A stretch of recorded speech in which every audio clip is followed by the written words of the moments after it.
Bien, vamos con el último problema del examen de 2018, de diciembre de 2018. Este es un problema de sólido rígido. Como veis, ya directamente nos están hablando de momentos de inercia. Y nos dicen que ese momento de inercia es de esta polea, de este polea de aquí, respecto de su eje de giro. Este eje es el eje de giro porque está sujeta por una barra. ¿Vale? La polea no se puede mover, está sujeta. Tenemos un eje fijo. ¿Vale? Entonces cada vez que vayamos a aplicar la segunda ley, pues la vamos a aplicar en torno a ese punto y que encima, bueno, pues en este caso parece como que coincide con el centro de masas, ¿no? Si el disco es homogéneo, que es lo que vamos a suponer, pues coincide. Entonces vamos a tener la suma de los torques externos respecto al punto O, va a ser I sub O por alfa. Eso ya lo sabemos. Tenemos dos radios, esto vamos a tener cuidado al calcular los torques, porque por ejemplo aquí vamos a tener una tensión que va a tener un brazo que es R, y aquí tenemos la otra fuerza que tiene un brazo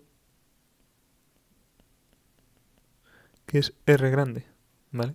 Ya sabéis cómo ver el brazo lo que tenéis que hacer es mirar la línea, la recta soporte, es la recta o la línea de acción de la fuerza F, que es la línea que contiene a F, y luego trazáis una perpendicular a esa línea que pase, esta es la perpendicular, a esa línea que pase por el punto respecto al cual queréis calcular los torques, queremos calcularlos respecto a este punto O, pues esta es la línea perpendicular y esa distancia que une ese punto con la línea, pues es esto, ¿vale? Ese es el brazo. Brazo. Y luego habría que elegir el signo positivo del giro y todo eso. Bueno, eso lo vemos después. Como dice, la polea puede girar libremente alrededor de un eje fijo, el eje fijo que hemos dicho, este.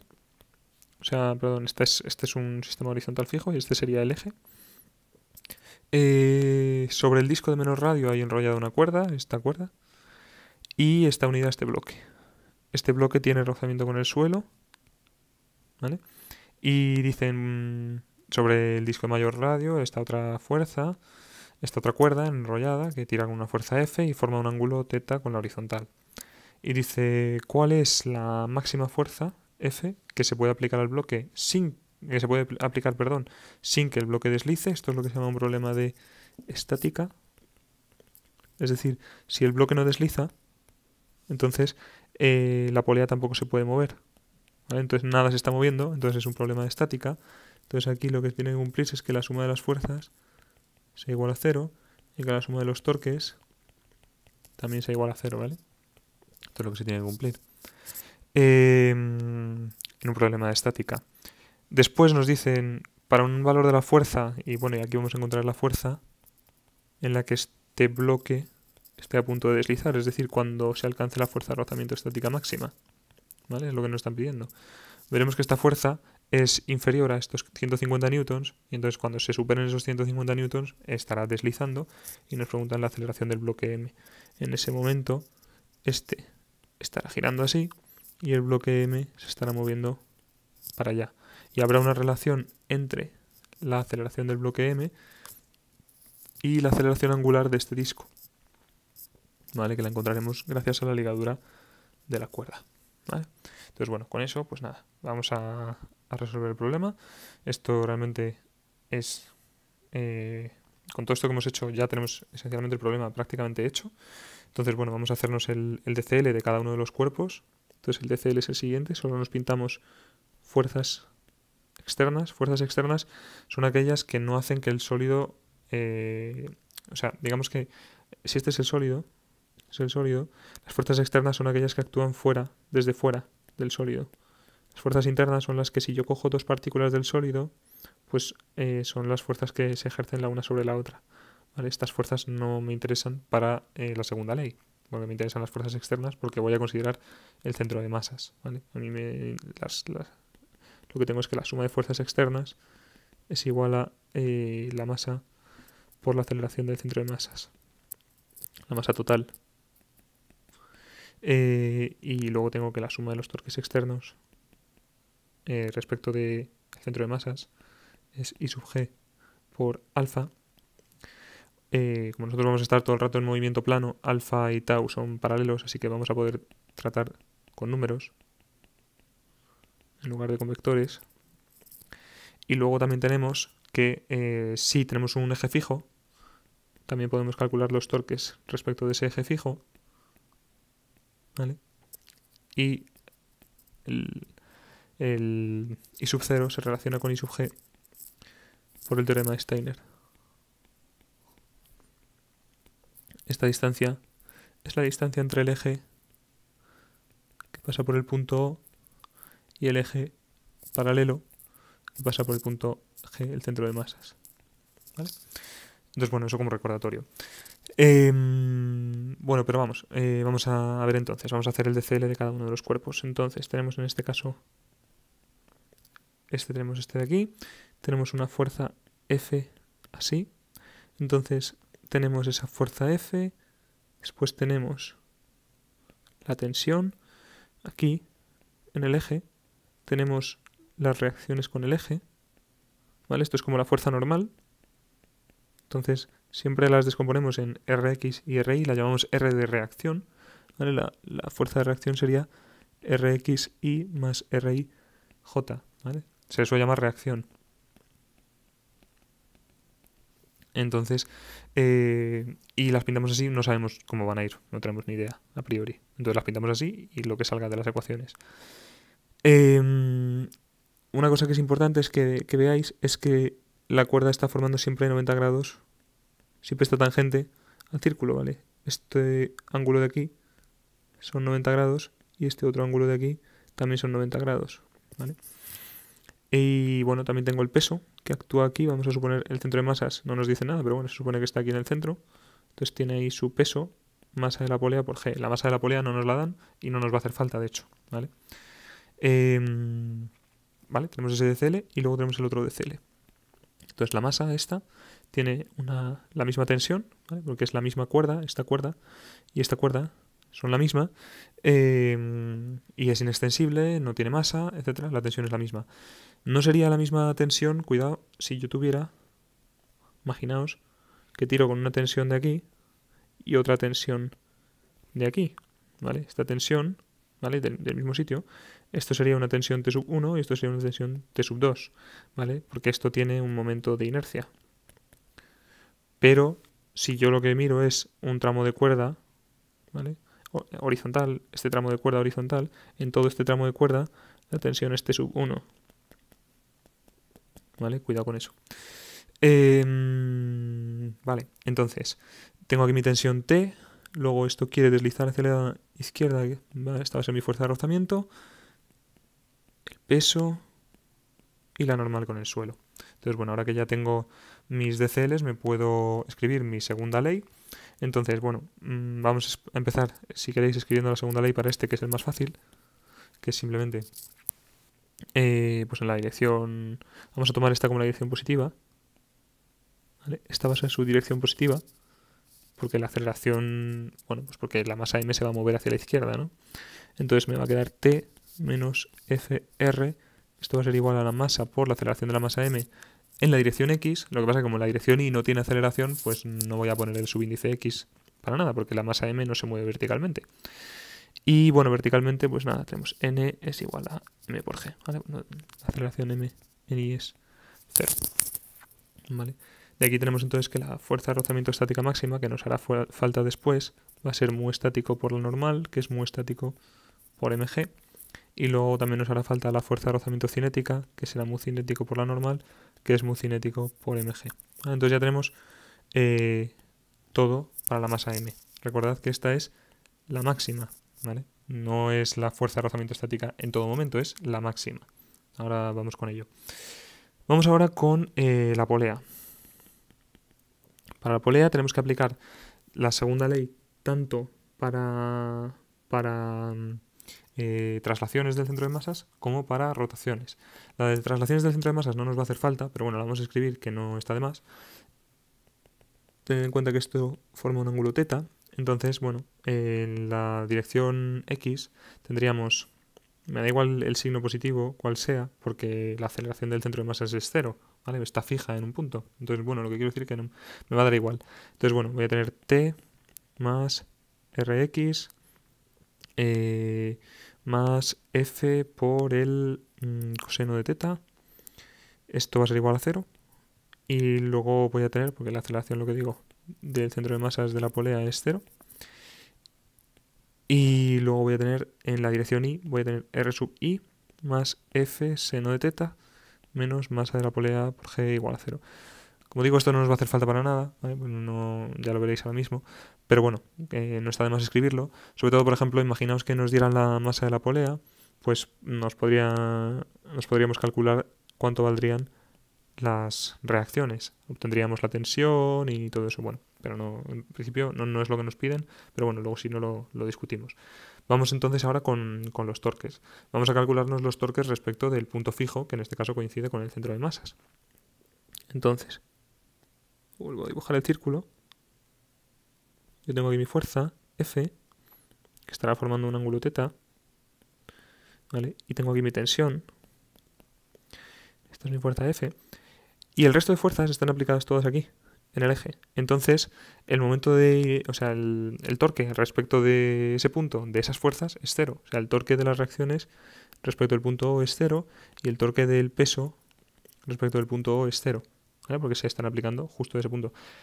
Como digo, es respecto de ese punto. Respecto de otros puntos no es 0, ¿vale? Son 0 en este caso porque el brazo sería igual a 0 respecto de ese punto. Si yo lo calculara respecto de este punto, pues el brazo ya no sería 0. Tendría un brazo distinto de 0 y el ángulo pues no sería 0, etcétera, ¿vale? Cualquier cosa. Bueno, pero en este caso estamos haciéndolo respecto del origen, entonces, pues nada, vamos a ver cuál sería el torque que hace cada una de las fuerzas. Para ello yo lo que voy a hacer es que voy a tomar como dirección positiva de alfa, voy a tomar esta, ¿vale? Fijamos un sentido positivo para alfa y ya eso nos fija el sentido de los torques. Entonces, la fuerza F está generando un torque positivo. Si pensáis en la fuerza F lo que quiere es girar en sentido horario, ¿no? Entonces, ¿cuál es el torque? Pues va a ser la fuerza por el brazo. Y va a ser positiva, lo que digo, porque quiere hacer un torque en sentido horario. Entonces, ¿cuánto va a ser? Pues nada, va a ser la fuerza F por el brazo. ¿El brazo cuánto es? Pues esta es la recta soporte, que está soportando a F, o sea, es en la dirección de F, y yo quiero saber la perpendicular desde esa recta hasta el punto en el que yo me quiero calcular los torques. Entonces esa sería la perpendicular que pasa por el origen, como digo, por el punto respecto al cual me quiero calcular mis torques, y esta es la perpendicular, esta distancia es R. Es que esto es F por R, esto es el brazo. ¿Vale? Vamos ahora con la tensión. La tensión quiere hacer un torque en sentido contrario a las agujas del reloj. Y yo lo he elegido así negativo, entonces va a ser negativo, entonces menos la tensión. Y de nuevo, ¿cuál es el brazo? Pues nada, me hago la recta soporte y me miro cuál es el brazo. Pues el brazo es la distancia esta de aquí. ¿Vale? La perpendicular a esto, pues esta distancia. Que en este caso vale R pequeño. El radio pequeñito. Así que esto es T por R. Y esto va a ser el momento de inercia respecto del punto O por alfa. ¿Vale? Entonces, bueno, pues ya tenemos casi todo. Vamos simplemente a ver qué es lo que nos piden después en cada apartado, ¿vale? Pero así como resumen, vamos a escribirnos todas las ecuaciones que tenemos, que es T menos FR M por A sub M, N igual a MG. Y luego tenemos, como digo, estas no nos van a hacer falta, ya veréis que no nos van a hacer falta, pero las tenemos ahí, no las voy a escribir porque no nos van a hacer falta, pero bueno. F por R menos T por R es I sub 0 por alfa. ¿Vale? Vamos a ver por qué no nos hacen falta. ¿Qué cosas nos preguntan en el ejercicio? Nos preguntan la máxima fuerza que puede aplicarse sin que el bloque M deslice. ¿Vale? Yo inicialmente aquí pues tengo una serie de incógnitas que son la tensión, la fuerza de rozamiento, la aceleración, la fuerza F, en fin, un montón, la alfa, un montón de incógnitas. Entonces, yo lo que quiero es reducir incógnitas, ¿no? Entonces,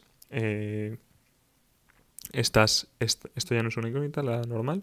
Entonces tengo dos ecuaciones para 5 incógnitas, ¿no? Entonces en el apartado A lo que necesito son otras 3 ecuaciones. Entonces tendría T menos FR es igual a M por A sub M, F por R menos T por R es I sub 0 por alfa, y luego me dicen para que no se mueva, entonces a sub m tiene que ser 0 para que no deslice y alfa tiene que ser 0. Esto es lo que digo que es un problema de estática. Como veis, en un problema de estática la suma de las fuerzas es 0 y la suma de fuerzas externas es 0 y la suma de los momentos externos es 0 también. ¿Vale? Entonces ya tengo 4 ecuaciones y me falta una cuarta. ¿Vale? Entonces, ¿qué cuarta ecuación me falta? Pues me falta simplemente que me dicen que yo todo esto lo haga para el caso de la fuerza de rozamiento estática máxima. O sea, me dicen cuánto vale F máximo, ¿no? Digamos, para que no deslice. Es decir, cuando está a punto de deslizar. Es decir, cuando FR es igual a mu estático por la normal. Esto es mu estático por mg. Entonces aquí tengo mi quinta ecuación. ¿Vale? Entonces, bueno, yo esto me lo escribo así como T menos FR va a ser igual a 0. Y luego tengo que FR menos TR va a ser igual a 0. Entonces, pues nada, ¿qué me queda? Pues me queda FR va a ser igual a FR por R. ¿Vale? Como veis, entonces, bueno, lo que tengo ahí, perdonad, es, si queréis, lo podemos escribir de esta manera, FR va a ser igual a F por R partido por R. Esto no es que nos vaya a hacer falta ahora, pero si os dais cuenta, R y R están fijos. R y R pequeña están fijos. FR partido por R, pero la F puede cambiar. Entonces, según aumenta F, vamos aumentando la fuerza de rozamiento hasta que llega un punto en el que la fuerza de rozamiento es la estática máxima. Entonces, FR, si lo representáramos en función de la fuerza, vemos que esto, según aumenta la fuerza, aumenta hasta que llegará un punto en el que alcancemos la fuerza de rozamiento estática máxima y entonces a partir de ese punto empezará a deslizar. ¿Vale? Y a partir de ese punto la fuerza de rozamiento será cinética, será mu cinético por la normal. ¿Vale? Esto es mu estático. ¿Vale? Entonces, bueno, dicho eso, volvemos a donde estábamos. Entonces tenemos mu estático por mg va a ser igual a F por R partido por R. Lo que me interesa para este problema en realidad es la F, así que mu estático m por g por R partido por R. Y ya está. Entonces, con esto pues ya puedo calcularme la fuerza porque todo esto son datos y si utilizo los datos del problema pues me queda que estos son 70 newtons. ¿Vale? Entonces era sencillo. ¿Vale? Este apartado era muy sencillo porque era un problema de estática y era el más fácil de los dos apartados. El segundo apartado quizás es un poquito más complicado, pero bueno, vamos a ver cómo atacarlo. ¿Vale? En el segundo apartado, tampoco es mucho más complicado, pero nos dicen, aplicamos una fuerza de F igual a 150 newtons, ¿cuál es la aceleración del bloque M? Entonces, si F es igual a 150 newtons, en la gráfica estaremos por aquí, ¿vale? Estos son los 70, estos son 150, entonces ya tendríamos rozamiento cinético, ¿no? La fuerza de rozamiento sería cinética y sería mu cinético por la normal, que sería mu cinético por M y por G. Entonces, si volvemos a nuestras ecuaciones de antes, como veis, por cierto, no lo he dicho, como veis, para obtener la fuerza no me han hecho falta estas de aquí. Como os decía que no me iban a hacer falta. ¿Vale? Una cosa que ya sí que podríamos hacer, si nos dieran la masa de la polea, que no nos la dan, pero si nos la dieran, la tensión, ya la sabemos, la tensión sería la fuerza de rozamiento. En este apartado, la tensión sería la fuerza de rozamiento, que sería conocida, mu estático por la normal, porque estamos en el caso máximo. La fuerza es conocida, son 70 newtons, hemos dicho. El coseno de teta, pues tampoco me lo dan, si no recuerdo mal. O sí me lo dan. Entonces, bueno, el teta me lo dan, es 30 grados. Y podría entonces calcularme Rx y Ri. ¿Vale? Estas serían las reacciones, me las podría calcular. Así que bueno, os animo a que lo intentéis. Vamos al apartado B. En el apartado B tenemos que tiramos con una fuerza mayor, por tanto tenemos fuerza de rozamiento cinético. Volvemos al sistema de ecuaciones de antes, tenemos T menos FR es igual a M por A sub M, F por R menos T por R es igual a I sub 0 por alfa, todo esto no cambia. Y ahora tenemos otras dos ecuaciones, que es que F es 150, ¿vale? Y que F sub R es mu cinético por m y por g. Entonces, bueno, tenemos 1, 2, 3 incógnitas y ya está. Tenemos 3 incógnitas. Sí. Vale, bueno, y la fuerza de rozamiento sería otra incógnita, pero que ya la tenemos aquí, ¿no? O sea, si queréis lo podemos escribir esto de otra manera, que sería t menos mu sub c por mg es igual a m por a sub m. Tendríamos f por r menos t por r sería igual a i sub 0 por alfa. ¿Vale? Entonces, bueno, tenemos 1, 2, bueno, perdón, 1, 2 y 3 incógnitas, t a sub m y alfa. Entonces nos hace falta otra ecuación. ¿Cuál es otra ecuación? Pues la de la ligadura, que es la única que no hemos utilizado todavía. Vale, tenemos esto. Entonces, en este caso, que tenemos un eje fijo, la única ligadura que puede haber es, bueno, no os aprendáis eso. No os aprendáis eso de que es la única ligadura que puede haber, porque luego puede haber cualquier cosa. Así que no os lo aprendáis. Pero bueno, tenemos un eje fijo, que es este punto de aquí, y lo que tenemos es que este punto de aquí, que pertenece tanto al eje como a la cuerda, si la cuerda es inextensible, su aceleración tiene que ser igual a la aceleración tangencial de este punto, ¿vale? Porque de otro modo la cuerda se estiraría, si la o se comprimiría, si tuviera una aceleración tangencial mayor, se comprimiría. Si tuviera una aceleración tangencial menor, se estiraría, ¿no? O sea, una aceleración, perdón, la cuerda se estiraría. Entonces, la aceleración tangencial de este punto P del disco tiene que ser igual a la propia aceleración de la cuerda. Y como la cuerda es inextensible, pues todos los tramos de la cuerda se mueven con la misma aceleración y por tanto la masa m se mueve directamente con esa aceleración. ¿Cuánto vale la aceleración tangencial del punto P? Pues si el disco está girando con una aceleración alfa y esto vale r, pues esto es directamente alfa por r, ¿no? Entonces la ligadura es que a sub m es igual a alfa por r, ¿vale? Esa es la ligadura de este problema. Así que a sub m es igual a alfa por r. No es una ligadura de rodadura. Daos cuenta de que el centro de masas no se está moviendo. Yo lo que he hecho ha sido,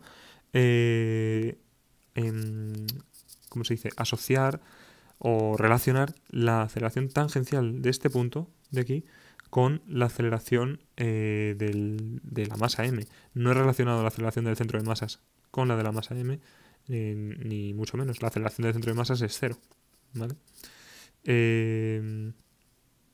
Entonces, eso es. Entonces, bueno, ya lo tenemos. Ya tenemos entonces nuestras 3 ecuaciones. Así que bueno, vamos a terminar el problema. Ya tenemos simplemente t menos mu sub c por m por g es igual a m por a sub m. F por r menos t por r sería igual a i sub 0 por a sub m partido por r. La t la puedo despejar de aquí. Mu sub c m por g se puede hacer de mil maneras, pero bueno. Más m por a sub m. O sea, lo podéis hacer por sustitución, reducción, como os dé la gana. F por r menos mu sub c mg por r menos m por a sub m por r. Esto sería igual a i sub 0 a sub m partido por r. Y por tanto, pues podemos despejar y quedaría f por r menos mu sub c m por g y por r partido de i sub 0 partido por r más m por r sería igual a sub m. Y esto es lo que nos estaban pidiendo. Y si hacemos las cuentas, pues nos queda que a sub m son 4,5 metros partido por segundo. De nuevo, aquí nos podrían pedir las reacciones otra vez. Porque si yo vengo a este problema, si vengo a este sistema de ecuaciones, el sistema de ecuaciones no cambia. ¿Vale? El sistema de ecuaciones sigue siendo t más rx más f coseno de teta igual a 0. Y luego tengo ri más f seno de teta menos mp por g igual a 0. Entonces, f lo conozco, teta lo conozco, mp me lo tendrían que dar, que no me lo dan, pero me lo tendrían que dar. Y luego me faltaría tendría un sistema de 2 ecuaciones para 3 incógnitas, pero la tensión no es una incógnita, pues la tensión es esto de aquí. Entonces la tensión sería mu sub c mg más m por a sub m, y a sub m sabemos cuánto vale, así que podríamos obtener Rx y Ri. Y bueno, con esto terminamos este problema. Vamos a bajar un poquito más aquí, ¿vale? Entonces, bueno, simplemente yo creo que sí, que lo podemos dejar por aquí. Y nada, intentadlo. Y bueno, eso. Ya sabéis que siempre tenéis comentarios adicionales en la descripción del problema.